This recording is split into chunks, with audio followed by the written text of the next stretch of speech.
I want to introduce some amazing folks that we have here today. So Trix Kirkpatrick, I don't know if we have everything up, Steve, in the presentation, or I'm just missing that graphic, which I'll get to, but you can see the screen, right? I can see the screen. Okay, so Yep. so Trix Kirkpatrick is a member of BNI and has been gracious enough to bring along some amazing colleagues today, and they're going to talk a little bit about their organization as well. So thank you all so much. So we have Sean Coleman and Chase. Chase, do not want to mess up the last name. Nergi. Nergi. It's like phonetic. I should have known. Okay. Awesome. Thank you so much. Okay, great. And we have so many folks coming in from all over, of course, folks from the panel, but from other places as well. So thank you so much for joining us here today. Once we are ready, so in the meantime, this conversation is one I think that is critical. As the director, or sorry, as the chair of the diversity panel, I get questions and comments and stories from all across the country of people asking, different things, how to deal with different situations, right? In particular, around anyone with a diverse background. This one has come up a lot around gender identity, right? For myself, I already know, I have been studying folks who talk about this for a while to educate myself. And so, I think it is critical because we're always about inclusiveness, right? To be inclusive in the chapters, as well as making sure that it's a safe space for everyone. And so a lot of times I'll get questions like, well, someone put, their pronouns, like, I don't know what that means. And, and then, or how do I, address somebody? They've made it, it feels complicated to them in some of areas of the country because it's something different. And so we really felt passionate about having this conversation right now because it was pressing. It was, and I felt it was important as well. And in some places, people have never heard of any of this before. So we are here to educate the masses. Steve, when you are ready, and then we'll have each person introduce themselves afterwards. These are just some topics, right? Because a lot of times, even in your professions, right? Sometimes you use a lot of acronyms or language that people don't understand. So I wanted to put it in the simplest terms possible. And these are pulled directly from our glossary that I see our Launch, Fill, and Retain committee on our diversity panel put together. So thank you all so much for that. But these are just a couple that I thought were important, okay? And so, if you look at these terms, and actually, if one of our guests wouldn't mind speaking to any of these, you're more than welcome. But a lot of times, the difference between cisgender and transgender, a lot of times people don't understand. I think we're starting to get it now in more recent years. I think non-binary is one, or agender. These are things that people have had more questions about, right? Or don't have a lot of interaction with. And so, Trix, since we talked first, yeah, if you wouldn't mind, when we talk about cisgender, so someone may not understand that. I think people actually understand transgender for the most part, right? That's a term that's been around for a while. It's kind of evolved from other things, but cisgender and transgender, would you mind sharing a little bit about the difference of the two, even though everyone can see the descriptions? Yeah, for sure. So essentially, so I refer to myself as a map for like clearly assigned male at birth, right? I think another phrase that is really pertinent to include in the conversation is gender presentation. My gender presentation right now is pretty like male passing or male presenting, but especially with the industry that we work in, but in the transportation and moving industry, but cisgender like identity, I guess, just really refers to people who are comfortable with the gender that they were assigned to at birth, and transgender identity is related to basically essentially those who to folks who not delineate, but don't necessarily identify with the gender in which they were assigned with as at birth. I was assigned male at birth, but I don't identify with that. I identify somewhere within a queer spectrum of both non-binary and sort of underneath the trans umbrella per se, but yeah, just for general clarity. Thank you. Thank you for sharing that, right? Because I know these are not the end all be all terms as well. I'm very well aware. And the pronouns that everyone is seeing are not the only pronouns. So I think that that's also important to note. So, okay, so thank you so much. So that's basically assigned at birth. You know, and I have a thing, you know, people, I don't knock anyone when they have gender reveal, but I'm always hypersensitive to it. Because I'm like, well, how do you know what gender they are, right? But I understand that not everyone is as evolved, not everyone is there, but that's typically, I know that there's a lot of that in the pressure that is put on that in gender stereotypes, right? But the simplest terms, like you said, cisgender is like what you are assigned at birth. So basically, and then transgender is someone who is like, they were assigned based on certain things, characteristics, and but they're assigned, but they actually are a different gender. They identify as a gender that is not what they were assigned at birth. Is that accurate? So and so again, if you say, so if there's a trans male, they identify as possibly he, him, but they identify as a male, but might have been assigned female at birth. Is that correct? Okay, awesome. And again, I'm speaking to people in the simplest terms, because I know that there are people here who are curious and ask, and people don't often ask questions. They want to, some people, there's plenty of resources, but they still don't get it. So I wanted to make sure, but I also want to be respectful. Non-binary. So I believe you all identify as non-binary. So I wouldn't mind, I don't like to volunteer people all the time, but Sean or Chase, one of you can talk a little bit about non-binary, if you wouldn't mind. I'll go. Yeah, for non-binary, it's definitely something that varies from person to person. But yeah, the definition here is an adjective describing a person who does not identify exclusively as male or as a man or a woman, and or male or female. And that definitely makes sense. Yeah, for me, there definitely are times when I feel more on the masculine spectrum or more on the feminine spectrum. And it very much feels like a spectrum for me. It feels like something that varies at different times from week to week, or perhaps even from day to day or moment to moment. And so fitting into one box neatly just doesn't work for me. But like non-binary is a label that feels pretty comfy.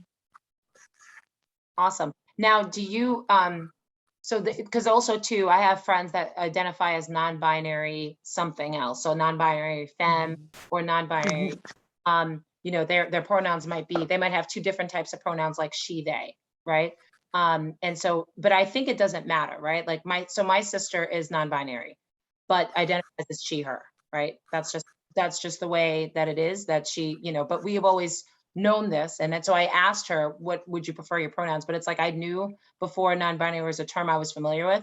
Like, I think my mom and I were like, oh yeah, of course you are. Like we've always known this, right? Like she would wear like men's ties and suits to like, in like 4th grade, like, and we're just like, whatever, like it didn't matter. And then she'd wear a dress the next day, it didn't matter. So it made sense to this term, this mindset actually makes sense to me. In that term. And I think that that's another thing too, that even though you might identify, you can actually create any pronouns you want. It's whatever kind of resonates with you. And I think all of these gender identity pronouns, people think that they all fit in one box. And that's the thing, that's the tricky part. And I think the rule of thumb that I go off of is whatever you would request of me to identify you as is how I'm gonna, or how you want me to address you is how I'm going to address you based on what you've requested and not what I think it should be. So I think that that's a general rule of thumb. That makes sense for the most part.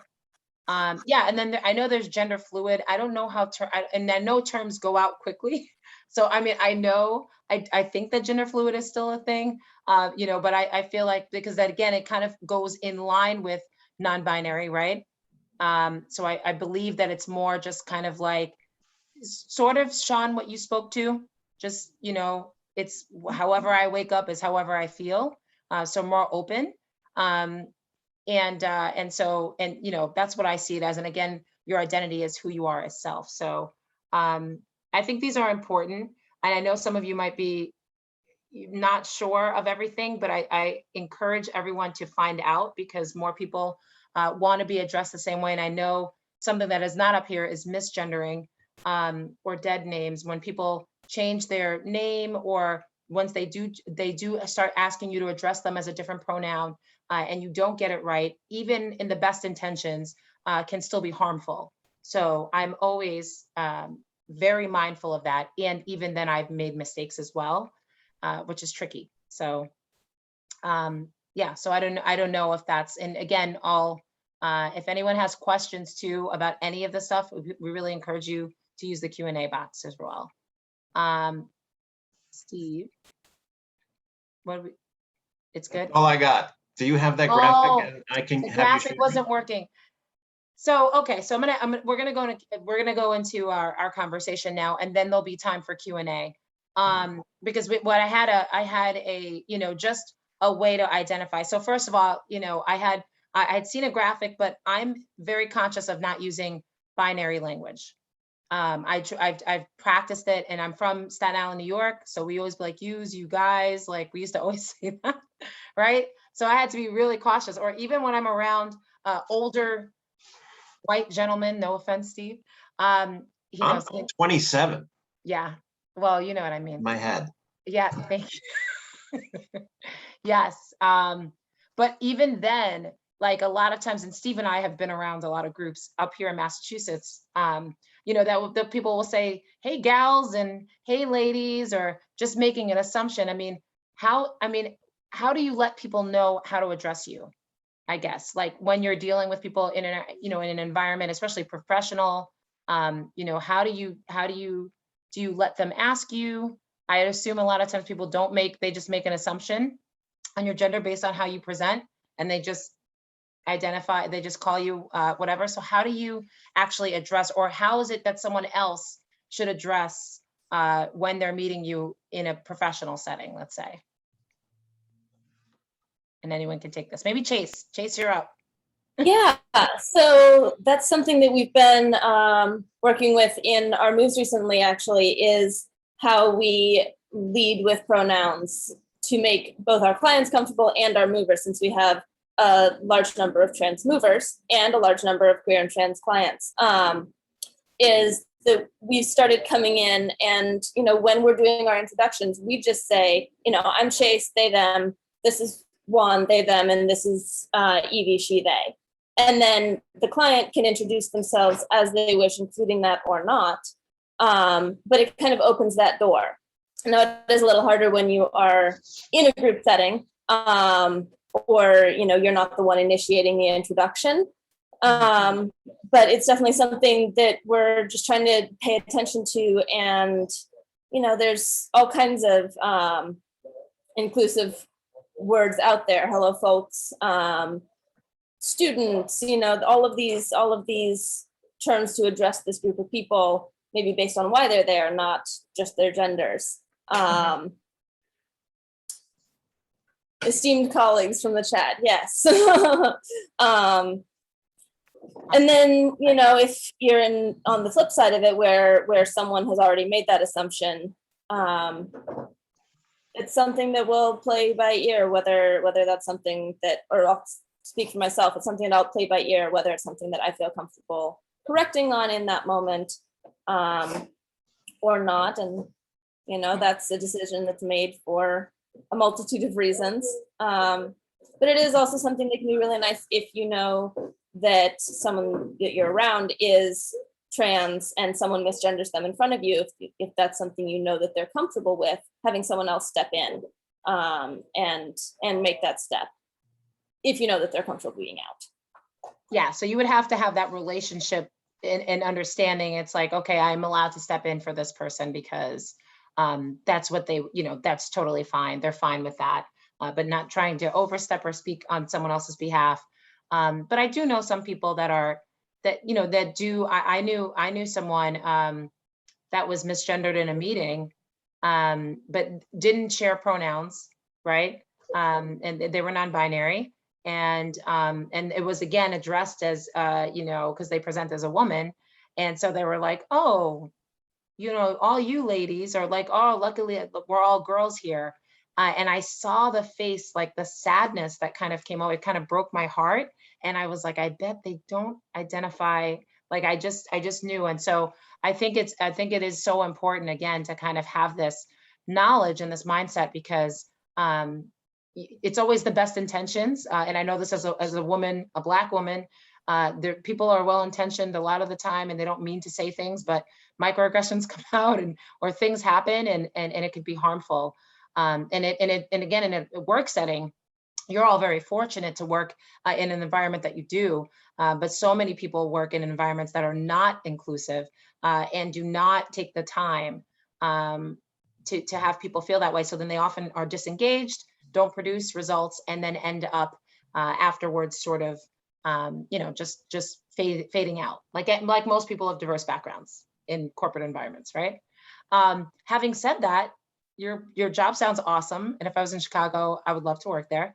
I want to hear a little bit more about your organization, from any of you. Actually, not from Trix, because I'm about to ask Trix about BNI. So Sean, I'm going back to you, and I'd love to hear more about all of the work that you do in your organization. Yes, as most of you are aware, Move to Remember is a really awesome queer company, and it is really incredible to be able to support the community in this way.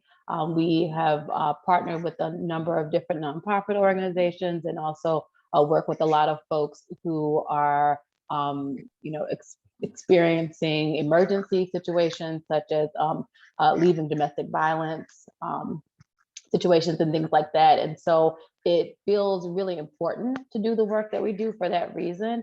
And I also feel a lot more comfortable working with this company that I have with just about any other company that I've ever worked for or with, is because of like knowing that my queer identity is like affirmed, and that I, am at a company where we do introduce ourselves with our pronouns, and where that's just part of the culture feels really good. And even just being on this panel today, it feels good to see, all the presenters with their pronouns there. And so I just want to encourage folks who are not already doing it to, include your pronouns when you're on Zoom, to include your pronouns in your email signature and things like that. Little steps like that make a huge difference in terms of people feeling seen and knowing that pronouns won't just be assumed.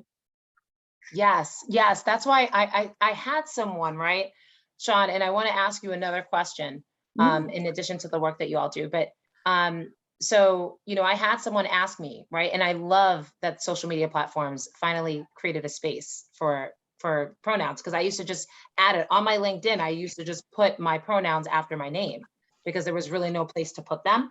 And I had someone that I knew from my past, and he was just like, well, why are you doing this? And you don't think I know that you're a woman? And he was just saying these things, and it was kind of like, I was like, well, I want people to know, to not assume my pronouns, right?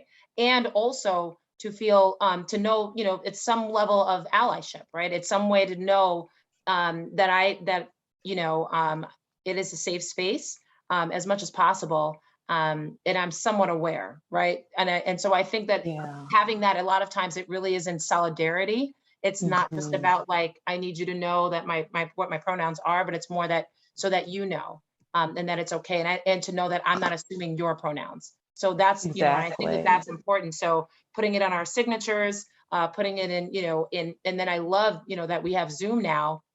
It's so simple just to add, or even if you have a name tag or something else. So so that's great. The other question, Sean, I had for you in particular, being someone who is, in addition, like the intersectionality of it, right? Because there's the non-binary, you know, and being queer, but also being someone of color, right? You know, how does that play a role at all too? And I would imagine the joy that you have working in the environment that you do, right? It's such a huge opportunity. And I know myself too, when you find a place that you can truly be yourself and truly be inclusive, and others, you know, that all the opportunities are there available to everyone. You know, how is that compared to other work experiences that you've had? Yeah. Just smile thinking about it. It's pretty cool to just feel like part of the team and to feel like I'm not going to be like a representative of like my race or my gender or my orientation or anything like that, because it is a diverse company just through and through. We have a number of other people of color, for example, and also, you know, plenty of folks who are queer, and we have for a moving company, we do have a wide range of ages as well. And so it's pretty cool to have that, and just to feel like part of the team, and not feeling like I need to be on guard in the same way that I felt in some other companies where I've been the only person of color or the only, you know, out queer person or what have you. Mm-hmm. Yes, no, definitely. That's why it brings me joy to hear that. So that's fantastic. Not even be the only queer person of color working at the company. It's pretty cool. Yeah, love it. I love it. So Trix, back to Trix. So Trix, you've been a member of BNI for how long now? I'll be hitting a year this December. I've been a visitor for quite a few times beforehand, but I finally locked in my membership last November, December. Okay, all right. And how has the experience been for you since coming, joining the group? And again, I feel like it's a pretty inclusive chapter. Yeah, so I'm in the referral exchange in Chicago, and being in the specific chapter that I'm in has been really awesome. I've been invited to that chapter by 2 or 3 different people. And so I kept going back to it, which is why I finally joined that chapter. Sean has visited a couple of times as well, and I feel like our chapter has always been very open to like discussions, and really I really feel like I've been able to build a trust within the chapter that I'm in to have these conversations within our one-to-ones. And I think one-to-ones, I was going to mention earlier too about like calling out people. I think Chase brought up a really good point that some people might not be comfortable with you calling out for them, or they might be. And these are really great conversations to have in a one-to-one after you build trust with people. But I think my chapter is super like awesome in communication, and like Rachel Cherney, who's the director of our like region, has also been superb. And so just feel really fortunate that I'm able to like even have these conversations with people and feel heard. Yeah, no, that is fantastic. And Rachel, shout out to Rachel. Rachel's on here right now, and is the executive director of BNI Chicago. And Rachel and I have had these conversations for years and years about the diversity of BNI and what that means and what that looks like. And she's done a fantastic job of, Steve brought Rachel right up. Hello, Rachel. Wow. Rachel. Steve is tricky. You can't come on these calls and not expect to be pulled up. But yeah, I mean, Rachel, I know that you've created that environment for sure. Like I said, I mean, it's pretty remarkable to see just some of the chapters that you've launched, and just the inclusiveness and the environment that each chapter has. It's very rare that you have people that are opposed to folks of diverse backgrounds, or it's not unusual to see people of diverse backgrounds. So, I mean, do you have anything to add to that? I did not even know Steve was going to bring you up. Yeah, I didn't either, but I think something that has always really appealed to me about BNI and is that the core values of BNI, right? Lifelong learning, building relationships, positive and supportive, they all support diversity, equity, and inclusion initiatives. And so we made that a big priority in our region, starting as far back as 10 years ago. because I looked around the room a lot of times and I was significantly younger. I was sometimes the only woman in the room, and BNI is for everybody. I always like to think that the I in BNI is for inclusivity, because at the end of the day, we have to start networking beyond the binary. If anyone wants to have a conversation about why I really dislike women's networking groups, happy to have that on a different panel talk. But I just feel like we are better when we make deeper relationships with more people. I love it. I love it. Yeah. I mean, you and I, we bonded over this in Thailand. Of all places, right? Of all places. And I asked the question of the CEO, of the founder. I had everybody in front of me and I said, what are we doing about diversity? And it doesn't mean that BNI has a sign that says you're not welcomed, right? Of course, everyone can come and check out a chapter, but it's the way that you feel, even if you bring guests, like Trix, you had mentioned that you brought Sean, it's the way that, I feel comfortable bringing anybody to my group. That's the whole point of why we started this panel. So that's really a testament to Rachel to have her whole area be that way. Trix, you've never felt uncomfortable, and it's because the group has already had that sort of mindset, right? And that culture? Yeah, the culture of my chapter especially has been really positive and really affirming. And we have quite a few members who identify as gay or are part of the LGBT Chamber of Commerce here, which has also been, I think, really helpful and affirming. I know when I first came into the meeting, because of our mission and our values, I was really headstrong of using a lot of language that wasn't necessarily that would have been very appropriate because I came out of an LGBT business boot camp. But moving into BNI, I had a really, really supportive one-to-one with a member about not necessarily toning myself down, but just letting me know that there might be times where I might have to step into more of an educational role within the one-to-ones, or about what we do and why it's important. That really helps me shape how to navigate the world outside of the bubble that we kind of have within a Move to Remember, if that makes sense. Mm-hmm.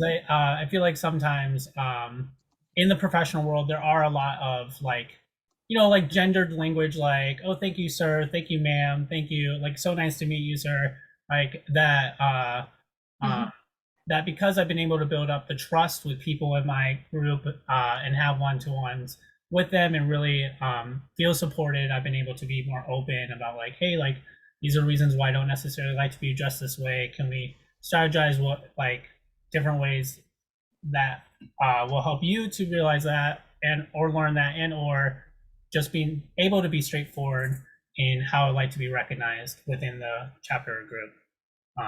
And I think too, being proactive instead of reactive. If you're a director or just a part of the leadership team in your chapter, being proactive of having your pronouns on your Zoom name or your emails, or even just maybe even having an educational moment for your chapter, I think really goes a long way in making sure that not only do your chapter members feel affirmed, but also their visitors feel affirmed, and also opens up that door of building trust. Because it can be kind of scary to especially in professional networking world, to feel like you might be stepping on playing minesweeper on whether or not you can be upfront or forefront about your identity or correcting people in general, even though in a general sense, the correctness comes from a place of respect and wanting to be respected, right? But I can imagine in maybe chapters where this might not be a conversation that happens every single week or every day between members, it might feel a little tough for new visitors or new members to feel welcome. So creating that proactiveness, I think, is really important, and something I feel like I've gotten a lot from my chapter already. I love it. I absolutely love it. And I think that you're right too. Even something simple as adding your pronouns to your Zoom name, right? So even if you're, and I think that is, again, so if you're in inclusive spaces all the time, it's not as bad, right? So I think it takes something, even for somebody to do it, just proactively. That way you never know, because you get visitors all the time. So you don't know if you're going to get someone that comes in and they're like, wow, I felt really seen. You don't know if that's going to be the thing to do it, to say, wow, this group is really, and no one's here questioning it.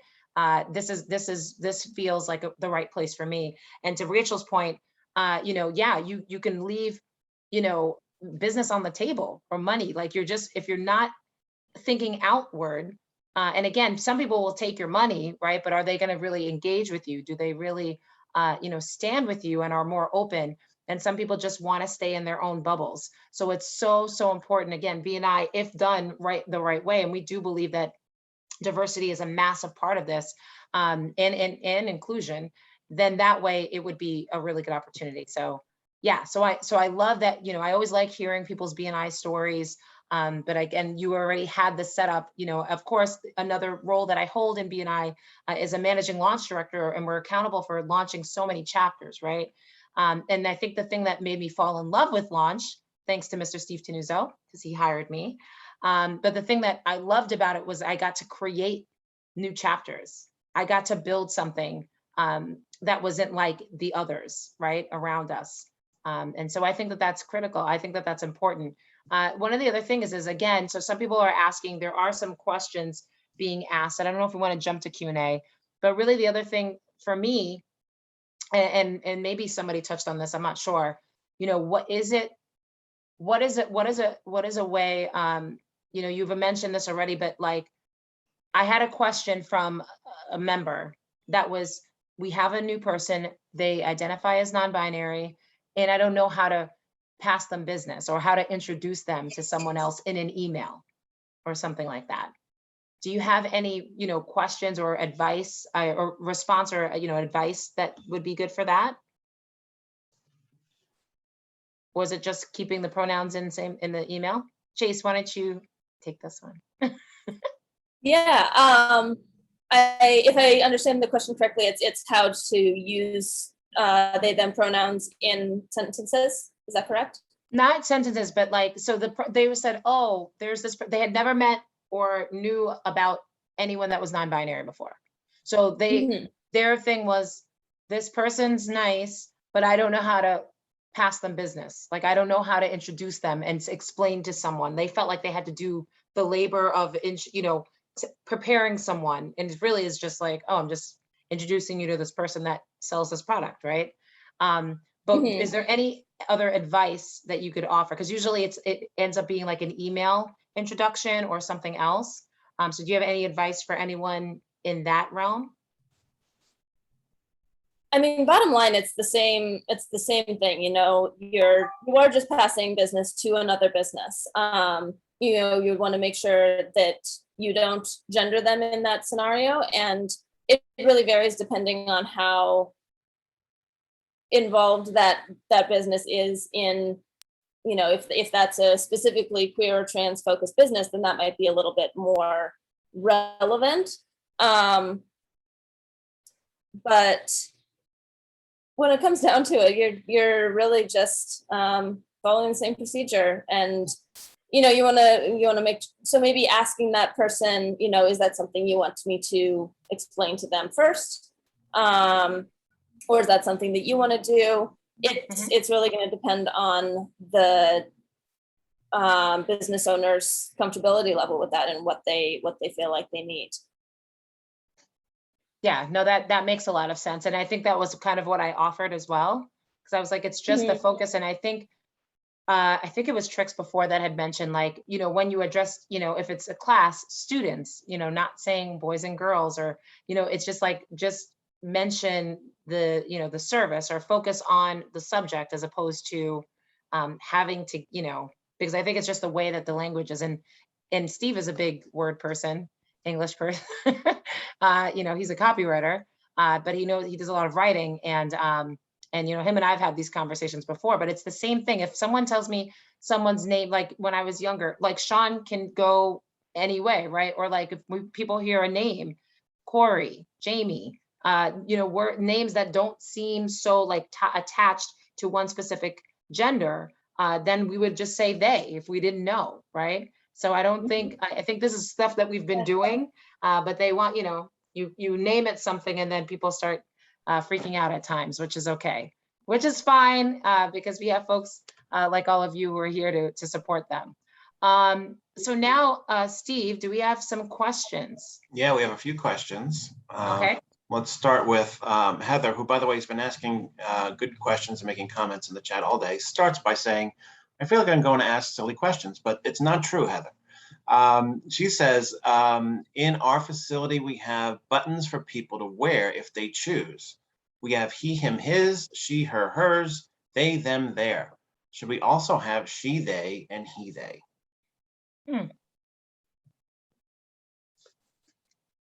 I like it. Yeah, Chase, were you going to say? More options are always lovely. So, that's always very fun and a good option to have, but, they can also combine two different buttons. Yeah, lovely ideas all around. That's great that you have that. I think that's awesome. Mhm. Yeah, All right. that's fantastic. Scott says Houston is looking to create a pride-based chapter. How do we go about marketing a chapter? Curious about the best verbiage to use to start the conversation or promote the opportunity. Yes, I know all about that chapter and I'm really excited. I'll let you answer that one, Claudia.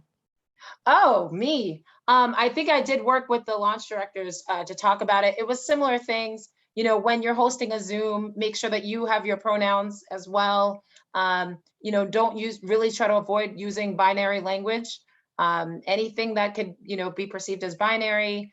But I think it was basically that. And I think it was also, if you have folks in the community, who do they know? Who do they use? Like, who do they work? And this is like any sort of diverse background, right? A lot of times people ask for Black business owners. And so it's like, who do they use? Who's your barber? Who's your plumber? Who's your person? That's the way to kind of market as well. But I would say definitely make sure that to let something be known on there, like definitely don't use non-binary, binary language, but I don't know if you guys all have, any of you have tips. Sorry. I guess in terms of, from a marketing standpoint or just connecting with the community in general, when we started this, we started this company April of 2020, but Sean and I have been doing moves before Move to Remember was officially established together, and ways that we promoted were within Facebook groups we promoted neighborhood groups, but there are sometimes in major cities Facebook groups that are specifically for to provide spaces for queer people or LGBT folks or people whose identities intersect with being queer and POC and a person of color, or just are I forgot what the one group that you're part of, Sean, is in. But It's the queer people of color or queer exchange, but it's like queer people of color. Yeah. So yeah, Chicago exchange. Yeah. And so I do know other major cities do have like queer exchanges because I used to do moves across the country when I used to travel. And so another opportunity would be to connect with, in terms of a social like media lens, connect with folks within different groups in that way to be more visible or seen that this is something that you're doing and try and be proactive about. As I mentioned before, we're part of the LGBT Chamber of Commerce as well. So here in Chicago, so if there's an LGBT chamber that you can be connected with or a center that is within Houston, for example, that could help provide educational support or developmental support. I know that is something that some businesses or organizations do. They turn to the LGBT center in their area and basically say like, hey, like we're wanting to take this on as a business. How do we develop this? And that might be a good opportunity for you to be connected into the community as well and really like stay true to your word of creating a pride chapter that's affirming and supportive. Love it. Awesome. Did we have another question? We do. Jane says, I'm changing pronouns with a family member, and it's really difficult after using opposite pronouns for so many years. We've discussed this, and he is aware I'm trying. suggestions on how to get better at it. Anyone? Yeah. So it's the cases that the family members' pronouns have changed. Yes. Okay. For me, I find it really helpful to kind of practice when the person isn't around, not only because it's like respectful to do it if you're talking about them, but also just like when you're at home, trying to do best to correct yourself in your head when you're thinking about them. Like, okay, I need to buy, a Christmas present for this person. I wonder what they will want. I think they are still interested in, X-Men or whatever, just trying to practice that as much as possible and like giving yourself the space to do that when you don't have an audience can sometimes be really helpful because then there's not that pressure, but you're still getting that reinforcement. I love that. All right. Scott says he had a child born male for 20 years, referred to them as he. And now as I introduce them, I stop and correct my verbiage. So it's kind of a process, I would imagine, just to, and I, from what I've seen and friends that I've had, they don't get offended. They just, politely correct you and until you get it, right? And I think that this is not meant to call people out, but to help them along. Yeah, I think so. And I think for those of us, right, who are standing with folks who identify as something else, I think it's important for us to step in as well. Maybe, to kind of like correct. And I've had people too, even in the organization who I know, and they say, oh, you mentioned this, ask questions. But again, there's, I'm sure tons of resources, and you all can feel free to share any resources that you think right away people can access. But it really is these days that we do have, the fact that we do have the internet is extraordinary, and social media, and there's plenty of people. Is there anyone in particular that any of you follow, maybe on social media, or any kind of quick resource that you can think of that would be helpful?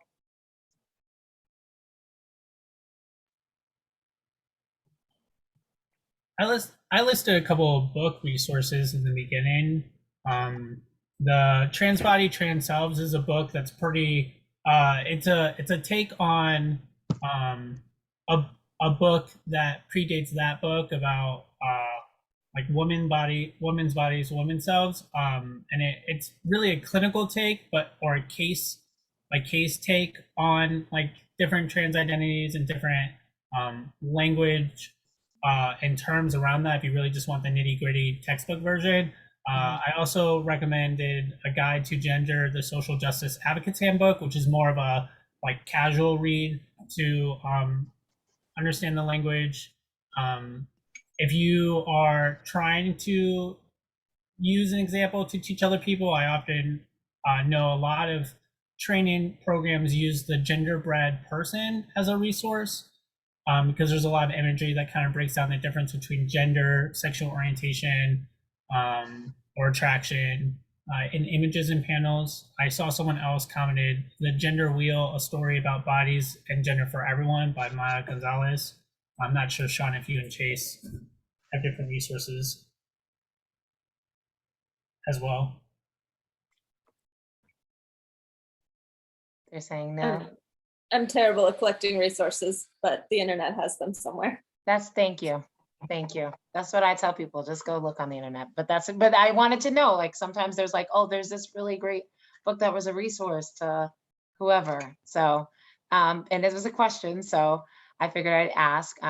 A friend of mine, actually, a really close friend, Erica Hart, is non-binary femme, goes by she, they, and they're on Instagram, have a very big Instagram following, and they do a lot on gender identity.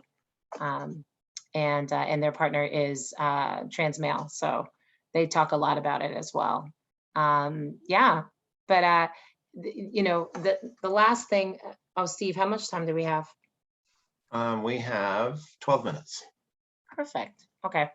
But the other thing that we didn't bring up too, and I didn't put it up here, is intersex, right? And I think because there was an intersex individual that I had interaction with years and years ago. And this was again before these other pronouns. They had pronouns, right? I think they identified as shim. So intersex, for those that don't know, right, have both, right? I don't want to misspeak, but if someone wants to give the example, I guess, but they're assigned both essentially, right? At birth, they potentially have reproductive or yes. Yeah, go ahead. well, yeah, intersex in our country is kind of complicated because most individuals who would identify as intersex or might be classified by other folks as intersex are people who were assigned female or male at birth, most likely female, but who, as you mentioned, might biologically have chromosomes or I'm not good with science. I know. Have kind of an ambiguous or unclear gender markers within their body. Right. So yeah, and then oftentimes, I mean, what would happen is more about that the parents would just assign one or the other depending on how they present it, right? Yeah, or like doctors strongly pushed for one side or the other, and kind of oftentimes there may have been some type of surgery or some type of hormones to help the child to fit more neatly into a box that society perceived as acceptable. Yes, and I think again, this is why these are all of these scenarios are so fascinating, because that is also, I think people don't think about that, but that is another a case where, gender identity definitely, and again, some people are more fluid about it, but they identify one way or the other, or no particular way. But I think it's evolved. I imagine it's much different than it used to be. Because I remember it was pretty harsh when I was growing up, when I was younger. I'm older than all of you. Well, even Steve. All right. But Steve, you would agree, right? Like, I think back, before there was another term to identify folks that were intersex. It's just, and it was, so all of these things that happened, in the way that, and people just couldn't understand. So they would just select it for you. You are this one way. And then you would hear stories of folks sort of switching back or in the middle. Do you find that, I mean, even as intersex now, and I presume that nobody here is intersex, I don't know, but do you work with folks who are intersex in the community, and how would they, I mean, is it just similar as far as gender identity goes? Do they just say, okay, this is the way that I want you to address me, and that's it? Or do they add on as well that they are intersex because they are part of the queer spectrum? So I've like I said, I've known, but what have you seen, I guess? Sorry. Does anyone have anything? I've only really, whenever I've had interactions with people who identify as intersex, it's only been through folks who are advocates for other folks who are intersex, or have had, or basically who are advocates to basically speak out on a lot of the trauma experience that comes with being an intersex. And I only know that they are intersex because they've openly discussed that or openly advocate around their experiences for that, but never have I really been in a room where we talked about it, I guess. Yeah, that's okay. I always like to throw a curveball. It's all good. But I thought it was important because, again, and maybe I'm like past a certain point, but people, there's all these different scenarios. And I think what we've come to the conclusion of, that there's no one way to be. And I can wake up and decide to identify as something completely different tomorrow. And that is my prerogative. It's just based on how I feel. And I think people think it has to be a certain way. And yeah, so that's just not true. You're right. Because we were talking about supporting family members earlier too, and that's a really good point too, is that like, I've had friends or have friends of friends who have transitioned, and then, you know, detransitioned back or transitioned back because they realized that gender did not affirm them as much as they thought they would. And like, you know, I've had experiences too, that I've had to be affirmed from friends about, where like when I, you know, realized that like I really felt more comfortable identifying as non-binary than I do as male. You know, when I used to talk about myself in a story, right, I would get excited and then like refer to myself as the wrong pronoun, and it would stop me and it would jolt me. But like, I think, you know, that's because I was speaking of myself in a past time or whatever, essentially, right? And so I think it's also affirming to not hold people who are exploring their gender identity accountable for those types of like self mistakes, because really, even internally, you kind of like it's almost like a self-harm kind of way when you like do that to yourself, if that makes sense. So like not holding people accountable when they're transitioning or exploring their gender identity to past experiences, as a way of like, and I gotcha, because that's just not affirming at all. And and if that does happen and you realize too someone has that look on their face, or like, I can't believe I did that to myself, like there are ways to like be affirming of just like realizing that they were excited, or just communicating something that they like, words are hard, I guess, that they tripped up a part, right? And so it's good to just keep going and just like brush it off. Right. No, absolutely. So I just wanted to basically wrap up. Did we have another question, Steve? I'm just popped in Q&A here. Okay. Can you talk a little bit more about some guiding tools for business associates when they make mistakes, how to repair and move on? So can anyone? Thanks, Chase. Yeah. So are you, I guess I would ask, are you talking about like correcting other people, or, you know, when you yourself make a mistake? Because those are kind of two different answers. But to kind of just go with each of them, you know, if you make a mistake, it happens. You know, what we ask is correct yourself, maybe apologize if it seems appropriate, but briefly, you know, oh, I'm sorry, and move on. You know, it doesn't need an explanation. It doesn't need a huge apology, just continuing with the conversation. But if it's someone else that has made that mistake, you know, it's always tricky, and it's a matter of reading the room. But if you know that that's something that the person who was misgendered is comfortable with, you know, popping in to say, oh, they use they pronouns, or they use he pronouns.